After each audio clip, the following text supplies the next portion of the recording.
નમસ્કાર, મંતવ્ય ન્યૂઝમાં આપનું સ્વાગત છે। આપ જોઈ રહ્યા છો સૌરાષ્ટ્ર સુરત। તો વાત કરવામાં આવે જામનગરની કે જ્યાં ગૌચરની જમીન પરનું દબાણ દૂર કરાયું છે। જામનગરથી આ એક મોટી અપડેટ સામે આવી રહી છે। તેની વાત કરવામાં આવે તો સરોદર ગામે ગૌચર પર થયેલ દબાણ દૂર કરાયું છે। પવનચક્કીની કંપની દ્વારા ગૌચર જમીન પર દબાણ કરાયું હતું, જે અત્યારે દૂર કરાયું છે। તો 8 પવનચક્કીની મંજૂરી સામે 21 પવનચક્કી ખડકી દેવામાં આવી હતી। તો વિન્ડવોલ્ડ નામની ખાનગી કંપનીએ આ ગૌચરમાં દબાણ કર્યું હતું અને ગ્રામજનોએ સંકલન સમિતિમાં આની અનેક વખત રજૂઆત પણ કરી હતી, તેમ છતાં તેનો કોઈ નિકાલ નહોતો આવ્યો। ત્યારે ગૌચરમાં કરેલ પાકું બાંધકામ દૂર કરવા માટે પ્રાંત અધિકારીએ છેવટે હુકમ કર્યો અને આ હુકમ બાદ પણ વિન્ડવોલ્ડ કંપનીના અધિકારીઓની આનાકાની સામે આવી છે। તો જામનગરના સરોદર ગામે ગૌચર પર થયેલ દબાણ દૂર કરાયું છે। મોટી અપડેટ સામે આવી રહી છે। અહીં પવનચક્કીની કંપની દ્વારા ગૌચર જમીન પર આ દબાણ કરાયું હતું, જે અત્યારે દૂર કરાયું છે। તો પ્રાંત અધિકારીએ હુકમ કર્યો તે બાદ વિન્ડવોલ્ડ કંપનીના અધિકારીઓની આનાકાની કરવામાં આવી હતી અને તેમ છતાં અત્યારે દબાણ દૂર કરાયું છે।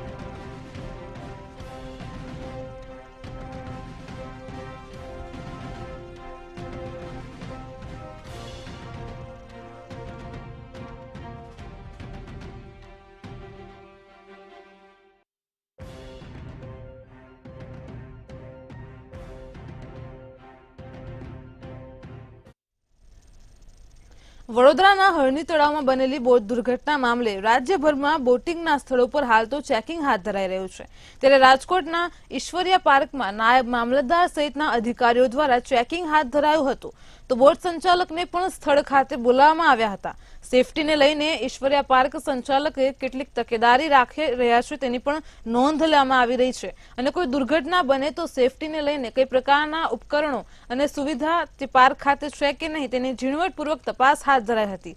આ સાથે જ બોટિંગ કરવા આવતા લોકો અથવા તો વિદ્યાર્થીઓને સેફટી અને સુરક્ષા માટે સૂચના અપાઈ છે।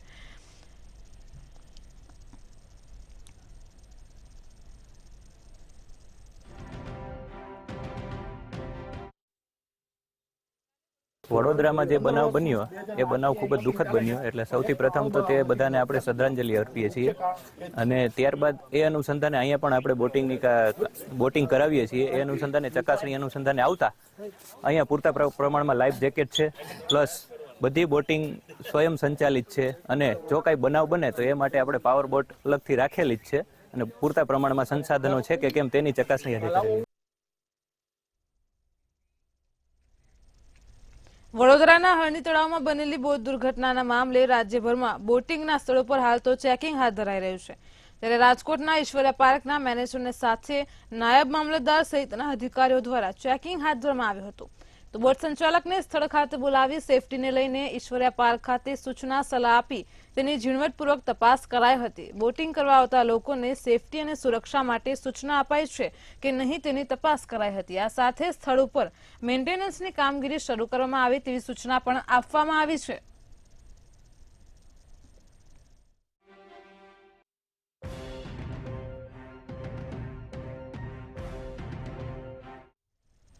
રાજકોટ મહાનગરપાલિકાની આજે સામાન્ય સભા મળી હતી, જેમાં 20 થી વધારે વિવિધ દસ્તાવેજો અંગે નિર્ણય લેવામાં આવ્યો હતો। તો આ જનરલ બોર્ડમાં ભાજપના નગરસેવકના પ્રશ્નોને વચ્ચે રોકી વિપક્ષના નગરસેવિકા ભાનુબેન સોરાણીએ પોતાના પ્રશ્નો ઉઠાવ્યા હતા, જેને લઈને બોર્ડમાં ભારે હોબાળો થયો હતો।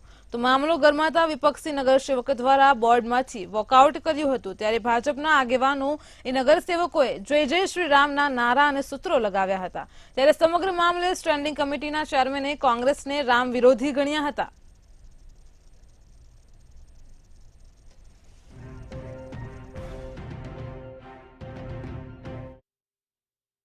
જનરલ બોર્ડ આવતું હોય છે ત્યારે અઠવાડિયું અગાઉ પણ અમને જાણ કરવામાં આવતી હોય છે અને આ વખતે પણ અમને અંધારામાં રાખી અને એ લોકોએ પણ પ્રશ્નો જાહેર કરી નાખ્યા અને અમને કહેવામાં નથી આવ્યું। જ્યારે જનક બાપા મેયર હતા ત્યારે પણ એને નક્કી કરેલું કે વિપક્ષ અને શાસકને ભેરા મળી આ ડ્રો કરવામાં આવતો અને વારા પ્રમાણે અને ક્રમ પ્રમાણે ચીઠીઓ નીકળતી એ પ્રમાણે પણ બોર્ડમાં બોલવા આપતા હતા।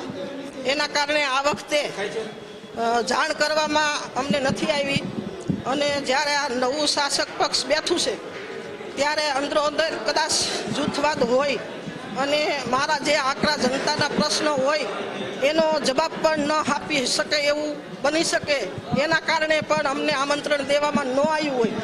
કોંગ્રેસ ખુદ ડાયવર્ટ થઈ ગઈ છે, આખા દેશમાં કોંગ્રેસ ડાયવર્ટ થઈ ગઈ છે. રાજકોટમાં 2 સભ્યો છે, 2 સભ્યો પૂરા પ્રશ્નોનું હોમવર્ક કરી નથી આવતા. કુલ મિલાવીને વાત કરું તો આજે રાજકોટ મહાનગરપાલિકાનું જનરલ બોર્ડ હતું. 20 દરખાસ્તો મંજૂર કરવામાં આવી છે અલગ અલગ વિકાસ કામોની. કાલાવા રોડ પર આવેલ કોટેચા ચોકથી આત્મીય કોલેજ વચ્ચેનો જે મલ્ટી લેવલ ફ્લાયઓવર બ્રિજનું 22મી તારીખે જ્યારે અયોધ્યામાં ભગવાન શ્રી રામલલ્લા બિરાજતા હોય ત્યારે રાજકોટ મહાનગરપાલિકા અને રાજકોટ શહેરના નગરજનો કેમ પાછળ રહે? બ્રિજનું નામકરણ ભગવાન શ્રી રામ બ્રિજનું આજે નામકરણ પણ કરવામાં આવ્યું છે. 22મી જાન્યુઆરીના રોજ અયોધ્યામાં રામ મંદિરના પ્રાણ પ્રતિષ્ઠા મહોત્સવને લઈને વિવિધ તૈયારીઓ કરવામાં આવી રહી છે, જેને લઈને દેશભરના લોકોમાં આનંદ અને ઉલ્લાસનો માહોલ જોવા મળી રહ્યો છે. ત્યારે આ પ્રાણ પ્રતિષ્ઠામાં રાજકોટ પણ રામમય બન્યું છે. રાજકોટમાં નાના મોવા સર્કલ પર ભગવાન શ્રી રામનું સૌથી મોટું પોસ્ટર લગાવવામાં આવ્યું છે, જે 250 ફૂટ ઊંચું અને 27 ફૂટ પાતળું છે. આ પોસ્ટર 22 માળની સિલ્વર હાઇટ્સ બિલ્ડિંગના રહેવાસીઓએ લગાવ્યું છે. અત્યારે જે ભગવાન શ્રી રામનું 22મી તારીખે મૂર્તિની સ્થાપના થવાની છે અને ઇન્ડિયા માટે, આપણા ભારત દેશ માટે ગૌરવની અને સેલિબ્રેશનની વાત છે. એટલે સમગ્ર ભારત દેશની સાથે અમારી સોસાયટી સિલ્વરાઇટ સોસાયટી પણ આનું સેલિબ્રેશન કરે છે. એના ભાગરૂપે અમે આ બેનર લગાવેલું છે અને એમાં અમે એ ઉપરાંત આખી સોસાયટીને ફૂલ લાઇટિંગ કરીએ છીએ. આગામી તારીખ 22મી જાન્યુઆરી અને 2024ના રોજ અયોધ્યામાં શ્રી રામ મંદિર ખાતે પ્રભુ શ્રી રામની મૂર્તિની પ્રાણ પ્રતિષ્ઠા કરવામાં આવશે, જેના ઉપલક્ષ્યમાં શ્રી ઉમિયા શૈક્ષણિક સંકુલ દ્વારા વિંછિયા ખાતે ભવ્ય રથયાત્રાનું આયોજન કરવામાં આવ્યું હતું. આ અવસરે રાજકીય આગેવાનો, સહકારી આગેવાનો, વિવિધ સમાજના આગેવાનો, શિક્ષકો, વિદ્યાર્થીઓ અને ગ્રામજનો તથા ભાઈઓ અને બહેનો બહોળી સંખ્યામાં ત્યાં ઉપસ્થિત રહ્યા હતા. હજારો ભક્તજનોને દર્શનનો લહાવો પણ મળ્યો હતો અને વિંછિયાના મુખ્ય માર્ગો પર આ રથયાત્રા ફરી હતી, જેમાં સાધુ સંતો ખાસ ઉપસ્થિત રહ્યા હતા તેમજ બાળકોએ હનુમાનજીના પાત્રો ભજવ્યા હતા.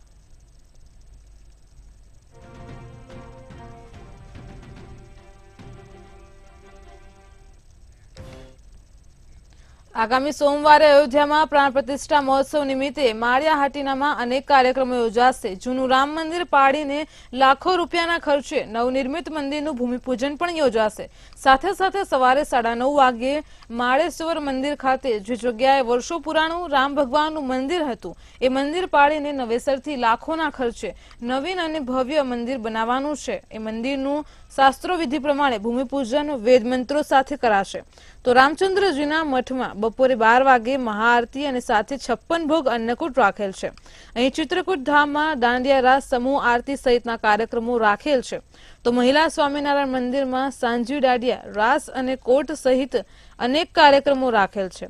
તો જલારામ મંદિર લોહાણા મહાજન દ્વારા પણ અહીં કોટ મહાઆરતી રાખેલ છે. તેમજ વિશ્વ હિન્દુ પરિષદ, બજરંગ દળ અને ગૌરક્ષક દળના 70 થી વધુ યુવાનો દ્વારા છેલ્લા 5 દિવસ થયા ત્યારે રાત્રિના સમયમાં માળિયા હાટીના ઘરે ઘરે જઈને આમંત્રણ પત્રિકાનું વિતરણ કરેલ છે.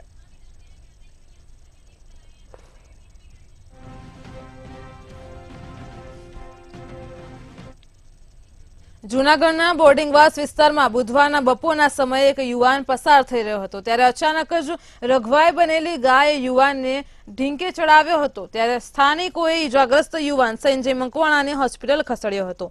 આ સમગ્ર ઘટના સીસીટીવી કેમેરામાં કેદ થઈ છે. ત્યારે ભોગ બનનાર ઈજાગ્રસ્ત સંજય મકવાણા અને તેનો પરિવાર ન્યાયની અને રખડતા ઢોરને પકડવા માટે માંગ કરી રહ્યા છે.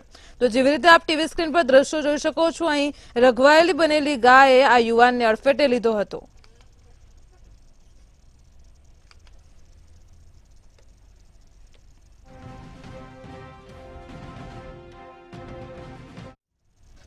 જામનગરમાં નગરપાલિકા કચેરી વિસ્તારમાં હડકાયા શ્વાનના આતંકની ઘટના સામે આવી છે. તો જામનગરના રોલમાં હડકાયા શ્વાને 3 મહિલા સહિત 12 લોકોને બચકા ભર્યા હતા. આ હડકાયા શ્વાનના હુમલાથી અફરાતફરીનો માહોલ સર્જાયો હતો. ત્યારે શ્વાને 12 જેટલા લોકોને બચકા ભરીને લોહી લુહાણ કરી નાખતા ઈજાગ્રસ્તોને સારવાર અર્થે જીજી હોસ્પિટલમાં ખસેડવામાં આવ્યા હતા.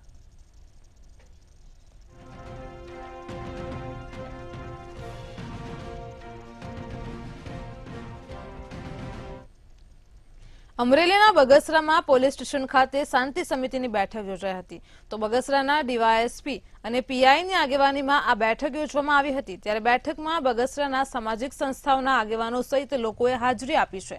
આ બેઠકમાં 22મી જાન્યુઆરીના દિવસે ભવ્ય રામ મંદિરના નિર્માણને અનુલક્ષીને ચર્ચાઓ કરવામાં આવી છે.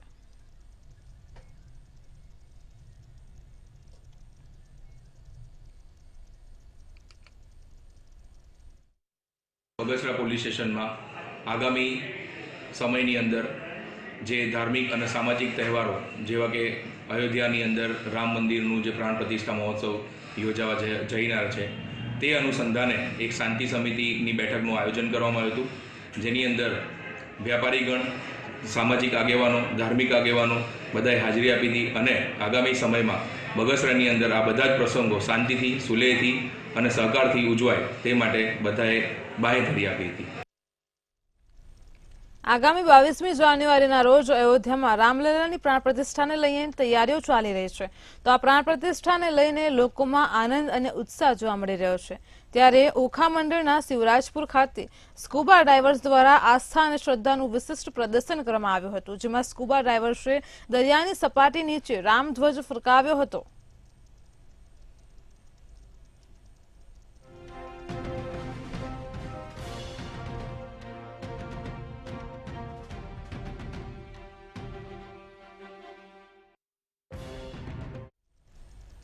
રાજ્યમાં અવારનવાર દારૂનો જથ્થો ઝડપાતો રહે છે. ત્યારે ફરી એકવાર દેવભૂમિ દ્વારકા જિલ્લામાંથી દેશી દારૂની ભઠ્ઠી ઝડપાઈ છે. જો વાત કરવામાં આવે તો દ્વારકાના ભાણવડ પંથકમાં પોલીસે દારૂની ભઠ્ઠી પર દરોડા પાડ્યા હતા, જેમાં પોલીસે 2000 લીટર દારૂનો આછો અને દેશી દારૂ ઝડપી પાડ્યો છે. તો જ્યારે ભઠ્ઠી પર ભાણવડ પોલીસે દરોડા પાડતા એક આરોપી ફરાર થઈ ગયો હતો. ત્યારે હાલ તો પોલીસે મુદ્દામાલને કબજે કરી આરોપીને પકડવા માટે ચક્રો ગતિમાન કર્યા છે.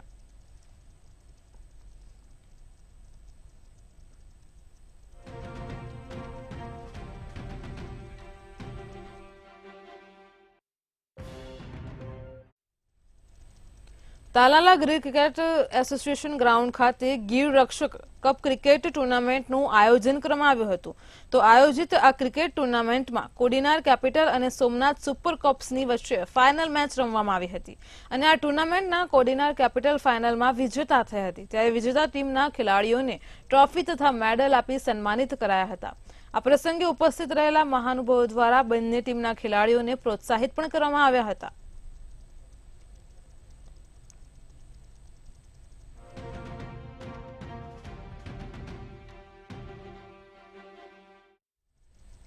ગીર સોમનાથના તાલાલા તાલુકાના બોરવાવ ગામમાં પંડિત દીનદયાળ ઉપાધ્યાય સસ્તા અનાજની દુકાન ચલાવતા રમાબેન ચિમનભાઈ વાઘેલા કે જે છેલ્લા ઘણા સમયથી બોરવાવ ગામના લોકોને જે અનાજ મળવું જોઈએ એ પૂરો માલ નથી આપતા અને લોકોને ત્રાસ આપે છે. તો સસ્તા અનાજની દુકાન પર આવતા જે તત્વો છે તેમને બેસાડીને ગામ લોકોને ઘણા સમયથી હેરાન કરે છે. કોઈ વ્યક્તિ સામે બોલે તો તેમને અપમાનજનક શબ્દો અને સાથે મારકૂટ પણ કરે છે. તો બોરવાવ ગામના સરપંચ ભરતભાઈ વાડી અને સમસ્ત ગામના ભાઈઓ બહેનોએ મળીને આજરોજ વિશાળ સંખ્યામાં સાથે રહીને તાલાલા મામલતદાર સાહેબને રમાબેનનું તાત્કાલિક લાયસન્સ રદ કરવા માટે આવેદન આપ્યું છે.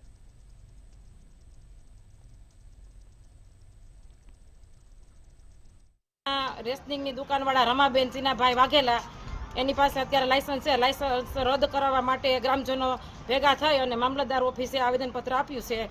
તો એનું વહેલી તકે નિવારણ આવે એવી મામલતદાર સાહેબની અરજી છે. અને એના ત્રાસથી ગામ આખું પરેશાન છે અને માલમાં પણ ગોલમાલ કરે છે અને બધાને બહેનોને કોઈને જવાબ આપતી નથી. કે ગામની અંદર આપણા જે ગ્રાહકો જાય એ પણ કંટાળી ગયા છે. પ્લસ બીજી વસ્તુ એ કે જે એના ઘરવાળા છે રૂપસિંહ ને આજે ગામની અંદર વ્યાજે પૈસા ફેરવી અને નાના માણસોને દબાવે છે અને ઘરની અંદર આવી અને દરવાજા તોડીને રાતે 2-3 વાગે હુમલાઓ કરે છે અને એને મારે છે. એ પોલીસ કેસ પણ થયેલા છે. આવા તો નાના મોટા ઘણા બનાવો બન્યા છે. આજે ગામ હાવ ત્રાહિમામ થઈ ગયું છે એના માટે અને એ આખો હડો એવો બનાવી નાખ્યો છે. કંટ્રોલની દુકાન નથી, એક ક્રિમિનલનો હડો હોય આવી વસ્તુ એ લોકોએ કરી નાખી છે. એટલે આજે અમે આખું ગામ ભેગું થઈ અને સર્વ સમાજના સાથે મળી અને આને મામલતદાર સાહેબ શ્રીને આવેદનપત્ર આપવા આવ્યા છીએ. આગામી 22મી તારીખના રોજ અયોધ્યા રામ મંદિરની પ્રાણ પ્રતિષ્ઠાને લઈને આખા દેશમાં ઉત્સાહનો માહોલ છવાયો છે. ત્યારે સુરેન્દ્રનગરના વઢવાણ સ્વામિનારાયણ મંદિર દ્વારા 225 જેટલા ગ્રામ્ય વિસ્તારના રામ મંદિરોમાં રામલલ્લાની ઉજવણી કરવાના ભાગરૂપે વિશેષ આયોજન કરવામાં આવ્યું છે, જેમાં મંદિર દ્વારા મીઠાઈ, ફરસાણ, કઠોળ સહિતના અન્નકૂટનો પ્રસાદ મોકલવાની તૈયારીઓ કરવામાં આવતા આયોજનને ઠેર ઠેરથી આવકાર પણ મળી રહ્યો છે. તો આ તૈયારીના ભાગરૂપે વઢવાણ સ્વામિનારાયણ મંદિરના મહંત માનવેન્દ્ર પ્રસાદજી અને હરિભક્તો દ્વારા આ આયોજન કરવામાં આવ્યું હતું.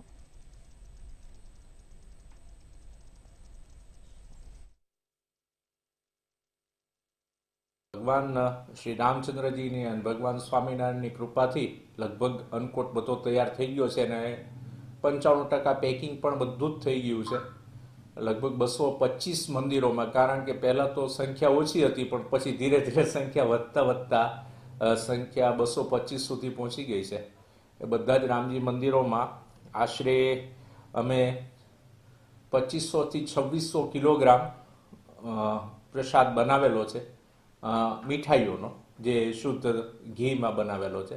અયોધ્યા રામલલ્લાની 22 તારીખે જે પ્રતિષ્ઠા થઈ રહી છે તેના અનુસંધાને વઢવાણ સ્વામિનારાયણ મંદિર પરમ પૂજ્ય ધર્મ ધુરંધર 1008 આચાર્ય શ્રી માધવેન્દ્ર પ્રસાદજી મહારાજશ્રીની આજ્ઞાથી વઢવાણ મંદિરના તમામ ગામડાઓમાં રામલલ્લાને અન્નકૂટ ધરાવવા માટેની આ તૈયારી ચાલી રહી છે. એમાં આજે મોહનથાળ, અડદિયો, સુખડી, મોતૈયા લાડુ, બુંદીના લાડુ, ખોખા પાક, આજે ગઈકાલે બોક્સ ભર્યા હતા, આજે 6 વસ્તુના બીજા બોક્સ ભરીએ છીએ. સાવરકુંડલાના મોટા ઝીંઝુડા ગામના ખેડૂતોને મોટી સફળતા મળી છે. તો મહાકાય કંપનીના બંધનમાંથી આ ખેડૂતોના ખેતરના રસ્તાને મુક્ત કરાયો છે. મીડિયાના અહેવાલની અસર જોવા મળી છે. સાવરકુંડલાના મોટા ઝીંઝુડા ગામની સીમ વિસ્તારમાં એક મહાકાય કંપની દ્વારા સોલાર પ્રોજેક્ટ બની રહ્યો છે. ત્યારે અહીંના અમુક ખેડૂતો દ્વારા જમીનો વેચી અથવા તો ભાડા પેટે આપવામાં આવી છે. ત્યારે અહીં 4 ખેડૂતોની આજીવિકાને લઈને જમીન કંપનીને ના આપતા ખેડૂતોને પોતાના જ ખેતરે જવા આવવાનો રાજાશાહી વખતના રસ્તાને કંપની દ્વારા બંધ કરી દેવાયો હતો. તો ખેડૂતોએ છેલ્લા 1 વર્ષથી તંત્રને અનેક લેખિત રજૂઆતો કરી, પરંતુ કોઈ જ નિરાકરણ ન આવ્યું. અંતે ખેડૂતોની વહારે મીડિયા આવ્યું અને ખેડૂતોને મોટી સફળતા મળી છે.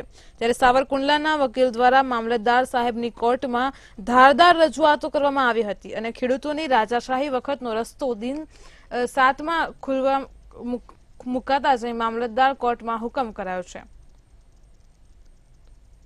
સાવરકુંડલાના મોટા ઝીંઝુડા ગામે સોલાર કંપની દ્વારા વિવિધ ખેડૂતોની જમીન લઈ નોન એગ્રીકલ્ચર કરી ત્યાં સોલાર પ્લાન્ટ ઊભો કરવામાં આવ્યો હતો, જેમાં 4 જેટલા ખેડૂતોએ તેમને ભાડા પટ્ટે જમીન ન આપી હતી, જેના કારણે ખેડૂતો છે એમને એનકેન પ્રકારે ત્યાંની સોલાર કંપની દ્વારા દબાવવામાં આવતા હતા અને ભાડા પટ્ટે જમીન એ આપે એના માટે પ્રેશર કરવામાં આવતું હતું. પણ ખેડૂતોએ એમને જમીન ભાડા પટ્ટે ન આપતા ગેરકાયદેસર રીતે સોલાર કંપનીએ 4 જેટલા ખેડૂતોને ત્યાં કાયદેસર જવાનો વર્ષોથી રાજાશાહી વખતનો રસ્તો દબાણ કરી બંધ કરી દેવામાં આવ્યો હતો. અમારા ગામમાં સોલાર કંપની આવતા મારી જમીન સોલાર કંપનીની વચ્ચે આવી ગયેલી. એ લોકોએ 1 દિવસથી અમારો રસ્તો બંધ કરેલો હતો. મેં હંધાઈને જાણ કરેલી હતી સત્તાધારીઓ માણસોને, રાજકારણીઓને સતાઈને. અંતે મારે મામલતદાર કોર્ટમાં જવું પડ્યું. મામલતદાર કોર્ટે જે મને ન્યાય આપ્યો છે કે 7 દિવસની અંદર તમારો રસ્તો ખુલી જશે, એનો હું ખૂબ પણ હું આભાર માનું છું. હવે અમને કોઈ પણ પ્રકારની મુશ્કેલી નહીં પડે. બુલેટિનમાં આગળ વાત કરીએ તાપી જિલ્લાની કે જ્યાં સોનગઢ તાલુકામાં ચિમેર, કણજી અને સોનગઢ નગર ખાતે વન સેતુ ચેતના યાત્રાનું આગમન થતા આદિવાસીઓ દ્વારા વાજિંદ્રો સાથે ભવ્ય સ્વાગત કરવામાં આવ્યું હતું. તો આ યાત્રાનો ઉદ્દેશ્ય દરેક લોકોને વન સાથે જોડવાનો છે. આ કાર્યક્રમમાં બારડોલીના સાંસદ પ્રભુ વસાવા, ધારાસભ્ય જયરામ ગામિત તેમજ જિલ્લા ભાજપ પ્રમુખ મયંક જોશી ઉપસ્થિત રહ્યા હતા.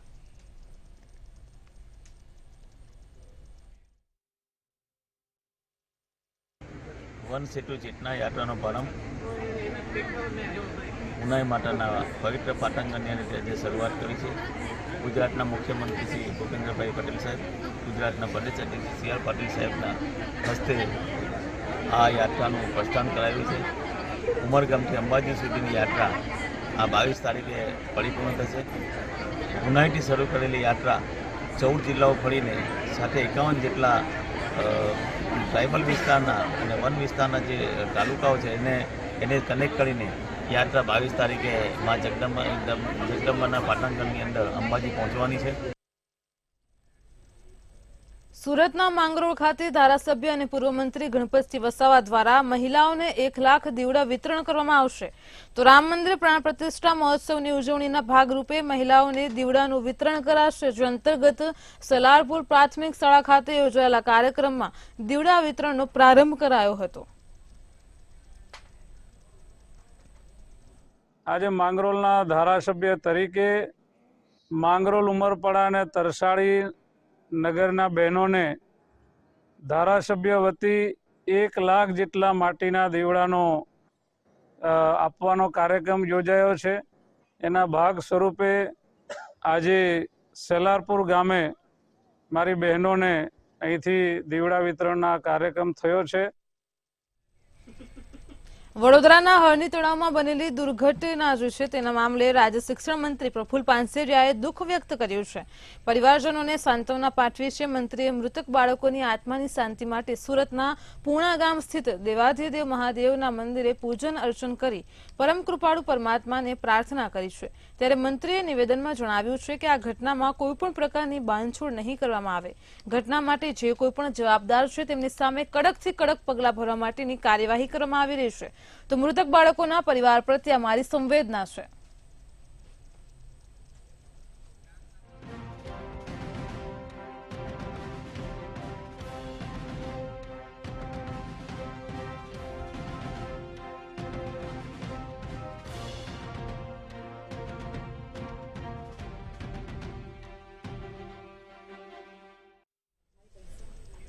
જામનગરથી એક મહત્વના સમાચાર સામે આવી રહ્યા છે. તો વાત કરવામાં આવે તો જામનગરમાં જેવી રીતે માલધારીના વાડામાં શ્વાન ત્રાટક્યા છે, આ મામલો સામે આવી રહ્યો છે. જોડિયા તાલુકાના જીરાગઢ ગામની મોડી રાતની ઘટના સામે આવી રહી છે. તો 3 થી 4 જેટલા શ્વાનોએ 80 થી વધારે ઘેટા બકરાને ફાડી ખાધા છે. આ ઘેટા બકરાને ફાડી ખાતા અફરાતફરીનો માહોલ સર્જાયો છે. 80 થી 90 ઘેટા બકરાના મોત થયાની વિગતો સામે આવી રહી છે. આપ ટીવી સ્ક્રીન પર જેવી રીતે દ્રશ્યો જોઈ શકો છો, અહીં તબીબોની ટીમ ઘટના સ્થળે પહોંચીને કાર્યવાહી હાથ ધરી છે. તો જામનગરમાં માલધારીના વાડામાં શ્વાન ત્રાટક્યા છે. 1 2 નહીં, 80 થી 90 ઘેટા બકરાના મોત થયાની આ વિગતો સામે આવી રહી છે. તો 3 થી 4 શ્વાનોએ જ આ 80 થી વધારે ઘેટા બકરાને ફાડી ખાધા છે. જોડિયા તાલુકાના જીરાગઢ ગામની મોડી રાતની ઘટના પ્રકાશમાં આવી છે. તબીબોની ટીમ ઘટના સ્થળે પહોંચીને હાલ તો કાર્યવાહી હાથ ધરી છે.